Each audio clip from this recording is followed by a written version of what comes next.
Assalomu alaykum hurmatli kuzatuvchilar. Bugungi bo'y o'stirish challenjini 30 kunligini bugun 4-kuni.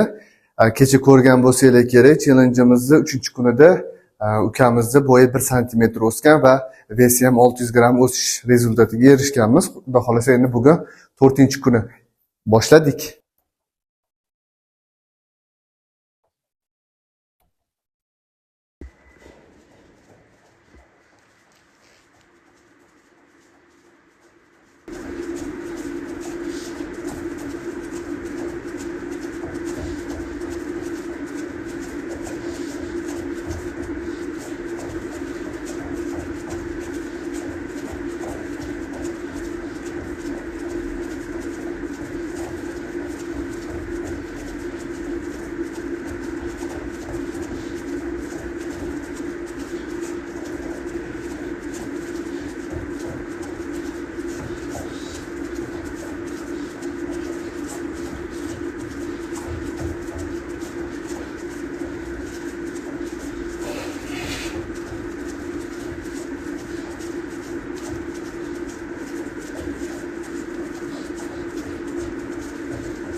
Ikkinchi bosqich osilish.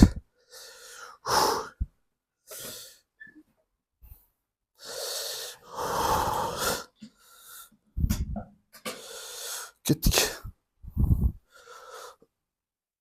Başlangıçta sen böyle geçiyor olma.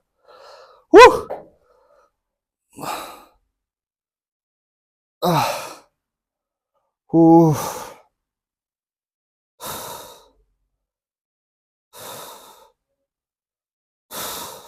Bo'ldi. Yomon cho'zilyapti.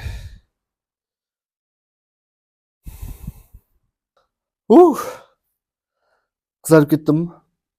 Ko'zlarimni miyaga qon kelyapti. Bo'ldi.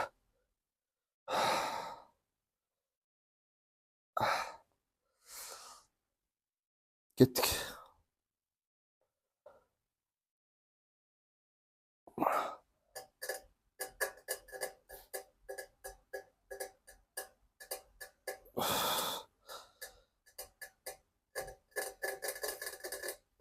Bo'ldi.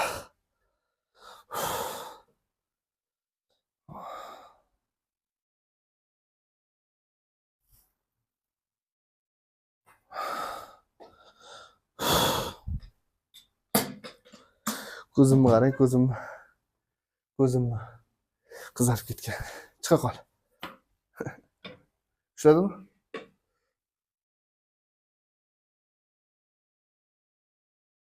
Sochingni qara uzunligini.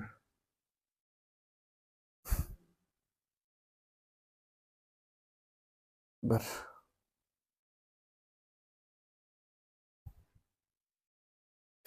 Ikki. O'zi odatda 10 sekund, 20 sekund qilsa ham bo'ladi. Endi odamga holatiga qarab. Bu yoshlarda qon bosimi, ya'ni davleniya yo'qda. O'shaning uchun ko'proq ushlasa bo'ladi.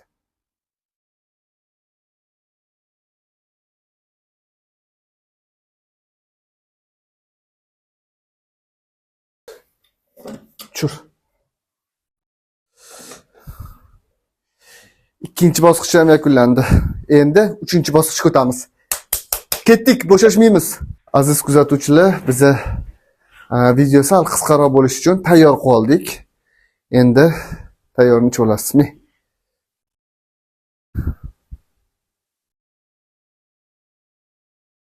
Bismillah. Endi mana galim. Bismillah. Sal muzdaroqda. Hali dinlaydi. U farqi ichaveradi. Yosh bo'lgan. Biz qo'rqamiz, shamollab qolmaydi deb. Chunki qizib turibmiz-da. Bo'y o'stirishni ming xil usulini bilaman. Ishoning. Bir xil yurib ham o'stirsa bo'ladi, bir xil yotib ham o'stirsa bo'ladi. Shuning uchun biz eng oddiy yo'ldan boshladik. Eng обычный hayot uchirilgan yo'llari bor. Ikki og'iz layfhak aytib ketayu. Hech hayotda ahamiyat berganmisizlar? Bo'yi baland, lekin bir tayinli ish qilmaydi. Yotadi, kompyuter o'ynaydi, telefon o'ynaydi, lekin bo'yi baland. Ozg'in bo'yi baland. Ana qorni ham yo'q. Uniki men o'ylaymanki, bo'y o'sishi 90% sabablardan biri bu genetika. Genetika baribir o'z so'zini aytadi. Ertami, kechmi, baribir o'zini so'zini aytadi. Bo'y o'sishda. Masalan, to'g'ri o'smay qolgan bo'lishi mumkin o'smirlik davrida, lekin baribir o'smirlik davri 20 yoshgacha deb tasavvur qilsak, undan keyin baribir o'sib ketadi. 25 yoshgacha o'sganmiz. Shunaqa. Bu endi qanaqada? Ular misol uni tushuntirib ketmadimmi? Bo'y uzun, uni nimaga bo'y uzun sababi?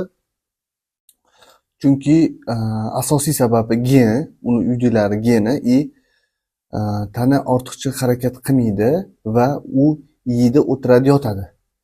Ko'p holatlarda yotganda ham bo'y o'sib ketadi. Bo'y uzun bo'lishiga sabab bo'ladi. Ko'p uxlash ham odatda.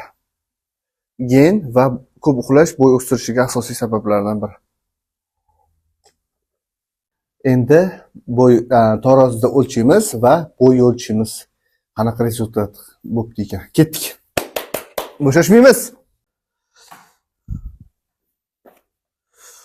61.85. 100 gram semiribdi bugun. O'y, sekiroq. Meniki esimda yo'qdi.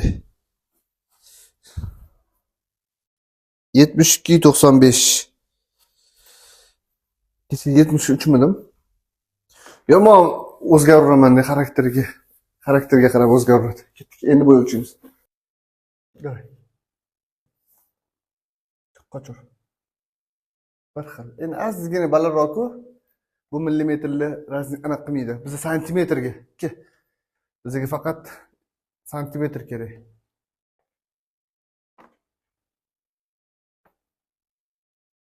Olchi. Bir xil. Bilmaydi turibdi-yu. Bugun ham o'smanman. Yaramas, bugun 1-2 millimetr o'sgan bu bori. Men ham 1-2 millimetr bo'lishi mumkin, lekin u ham hisob emas. Xullas, 4-kungi challenjimiz ham yakunlandi.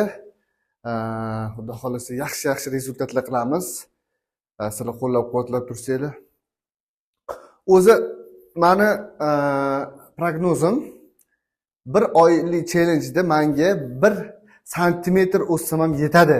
Shunga ham shukr qilaman. Sabr qilib shuncha mehnatimga Xudoyim 1 santimetr ham bersa shukr qilaman. Lekin bunga o'sha 1 santimetr bo'ldi, yaramas. 4-kunda, 3-kunda bo'ldi. Veslar ham anaqa qilyapti, nima edi? Ves ham o'g'otdi. Chunki harakat ko'p bo'lyapti-da o'shaning hisobiga. Menga 1 santimetr, 30 kunda 1 santimetr ham shunday yetadi. Challenjimiz yakunlandi 4-kunga. Hammaga rahmat, sog' bo'linglar, salomat bo'linglar. O'zinglarni ehtiyot qilinglar. Like, kommentariyani unutmanglar. Obuna bo'lmagan bo'lsanglar, obuna bo'lib qo'yinglar. Iltimos. Sog' bo'linglar.